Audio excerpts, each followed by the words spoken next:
Hello friends, welcome to my channel Sahu science classes. तो friends, आज की वीडियो में हम 2023 का यूपी बोर्ड का भौतिक विज्ञान क्लास 12 कक्षा 12 का हम पेपर देखने वाले हैं, जो कि कैसा आया था। 346 BW सेट है ये, ठीक है ना। तो आइए बिना टाइम वेस्ट किए शुरू करते हैं और देखते हैं कैसा पेपर आया था 2023 का। और आप भी देखिएगा कि आपको इसमें से कितना आ चुका है, प्रिपरेशन हो चुकी है और कितना आपका रह गया है। तो आइए शुरू करते हैं। 70 नंबर का आपका पेपर होता है, ठीक है। 15 मिनट आपको पढ़ने के लिए दिए जाते हैं और 3 घंटे का पूरा पेपर होता है, ठीक है। उसने बोल रखा है ऊपर, पहले इन सबको इंस्ट्रक्शन को आपको सबको पढ़ना होगा अच्छे से, है ना। इन सबको इंस्ट्रक्शन को पढ़ो। अब मैं आपको समझा देता हूँ, है ना। सबसे पहले आपको खंड आ मिलेगा। खंड आ जो है वो बहुविकल्पी है और इसमें एक नंबर का है सारा, ठीक है। अब जब एक नंबर का है और MCQ बेस्ड है तो ये वाले क्वेश्चन आपको करने होंगे, है ना, एक नंबर के। तो देखिए एक नंबर के आपको कितने क्वेश्चन मिल गए, आपको 5 6 क्वेश्चन मिल गए आपको एक नंबर के, ठीक है। आपको ये 6 क्वेश्चन मिल गए। देखो यहाँ से दिखा देता हूँ। देखो 2 तो पीछे हो गए थे, 3, एक ये गेट वाला आ गया 4, एक ये अभिक्रिया वाला आ गया 5 और एक ये हो गया 6, ठीक है। तो ऐसे करके आपको 6 क्वेश्चन कैसे मिल गए, MCQs। अब आते हैं नेक्स्ट खंड बा पे। खंड बा में भी आपको सभी क्वेश्चन करने हैं, ठीक है। और ये एक नंबर के हैं। किसी आवेशी संधारित्र की धारिता C फैरड तथा संचित ऊर्जा U हुजूल हो, संधारित्र की प्लेटों पर आवेश का व्यंजक लिखिए। तो आपने पढ़ा होगा शायद C = में 2QV ऐसे करके पढ़ा होगा, है ना, QC ऐसे करके। तो अंडर रूट में मतलब CV ऐसे करके कुछ पढ़ा होगा, है ना। याद नहीं आ रहा फॉर्मूला, बहुत ईजी है। तो ये 1 मार्क्स का है। फिर प्रकाश वैद्युत प्रभाव, जो कि बहुत ज़्यादा इजी है, ये भी 1 मार्क्स का आ गया। N टाइप के अर्धचालक में बहुसंख्यक तथा अल्पसंख्यक आवेश वाहकों का नाम क्या होता है। देखिए बहुत ज़्यादा इजी है। बहुसंख्यक कोटर होते हैं और अल्पसंख्यक जो होते हैं, मतलब N टाइप की बात हो रही है, नेगेटिव टाइप की। तो नेगेटिव में तो जो ज़्यादा होते हैं बहुसंख्यक वो इलेक्ट्रॉन होते हैं, अल्पसंख्यक कोटर होते हैं, है ना। बहुत ईजी है, 1 नंबर का। अब आता है व्यवमापी के तार में व्यव प्रवणता का मान करने पर। देखो वैसे तो ये व्यवमापी 2023 में था, लेकिन आप कोर्स में है ही नहीं, है ना। तो ये 1 मार्क्स जो आपको है, इसके अलावा दूसरा क्वेश्चन भी आ सकता है आपके में, ठीक है। अब आता है धारामापी को वोल्ट मीटर में कैसे बदलते हैं। तो एक नंबर है ना। क्या कर सकते हैं धारामापी को वोल्ट मीटर में बदलने के लिए, है ना। तो चैनल पे मैंने डाल रखा है, देख लीजिएगा। फिर आता है 2 अपवर्तनांक वाले 10 डिग्री वाले एक पतले प्रिज्म से कितना न्यूनतम विचलन कोण होगा। तो इसमें प्रिज्म वाला फॉर्मूला लग जाएगा, sin A + डेल्टा m वाला आप निकाल लोगे। तो 1 मार्क्स के देखो कितने क्वेश्चन आ गए, 1 2 3 4 5 6 यहाँ पे आ गए। तो 6 और 6 12 हो गए, ठीक है। उसके बाद खंड सा आता है। अब खंड सा जो आया वो 2 मार्क्स का हो गया। कितने मार्क्स का हो गया, 2 तो अब यहाँ पर क्या है कि यंग के द्विस्लिट प्रयोग में पर्दे पर अधिकतम व न्यूनतम तीव्रताओं का अनुपात ये दे रखा है। स्लिटों की चौड़ाई में क्या अनुपात होना चाहिए। तो ये 2 मार्क्स का आ गया।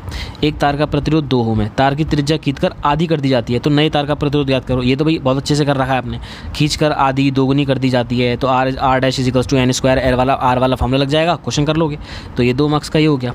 एक प्रोटॉन तथा एक अल्फा कण समान वेग से एक समान चुंबकीय क्षेत्र के लंबवत प्रवेश करते हैं, उनके परिक्रमण कालों का अनुपात ज्ञात कीजिए। देखो याद करो, उसमें लॉरेंज बल होता है, उसमें उसका आएगा, है ना। तो देखो ये उसका न्यूमेरिकल हो गया, तो 2 मार्क्स का ये हो गया, ठीक है। उसके बाद एक प्रकाश वैद्युत सेल से एक वर्णीय बिंदु प्रकाश स्रोत को r दूरी पर रखने पर आप निरोधी विभव के ऊपर आ गया, ठीक है। निरोधी विभव जो होता है वो प्रकाश वैद्युत प्रभाव वाले चैप्टर में है, तो ये भी कर लीजिएगा, ठीक है। तो ये 2 मार्क्स का हो गया। मैं तो आपको भाई पेपर का एक ब्यौरा दे रहा हूँ कि पेपर आपका किस तरीके से आता है। नेक्स्ट है आपका वैद्युत स्थिति ऊर्जा निकालनी है आपको, और आपको ये दे रखा है पूरा, ठीक है। ये आपका 3 मार्क्स का है, ठीक है। वैद्युत ऊर्जा निकालनी है आपको। उसके बाद है परस्पर लंबवत रखी R त्रिज्या की 2 संकेंद्रीय वृत्ताकार कुंडलियों में से समान धारा I प्रवाहित करने पर परिणामी चुंबकीय आघूर्ण का सूत्र पूछा है ना। चुंबकीय आघूर्ण का सूत्र ये भी इजी है ना। MI/R² होता है, क्योंकि M = IA होता है और एक ही जगह पे πr² आ जाएगा, है ना। तो ये भी सूत्र प्राप्त करने के ईजी है। विद्युत चुंबकीय तरंगे क्या है, चित्र की सहायता से समझाइए कि ये तरंगे अनुप्रस्थ प्रकृति की होती हैं, ठीक है। विद्युत चुंबकीय तरंगे बहुत ईजी है ना। आपका डायग्राम बनता है बहुत अच्छा, उसको भी बनाइएगा। संयुक्त सूक्ष्मदर्शी, ये तो भाई पेपर में हर साल आता है, तो 3 मार्क्स का हो गया। उसके बाद ये तरंग दैर्घ्य वाला आ गया, 3 नंबर का क्वेश्चन। एक ये न्यूमेरिकल आ चुका है ना, ये नमन कोण पे आ चुका है न्यूमेरिकल, लेकिन अब नमन कोण तो कोर्स में है ही नहीं। नमन कोण और आपका नति कोण। उसके बाद में नेक्स्ट है आपका ये क्वेश्चन, ये भी वोल्ट मीटर के उसके ऊपर है, व्यवमापी वोल्ट मीटर के ऊपर, है ना।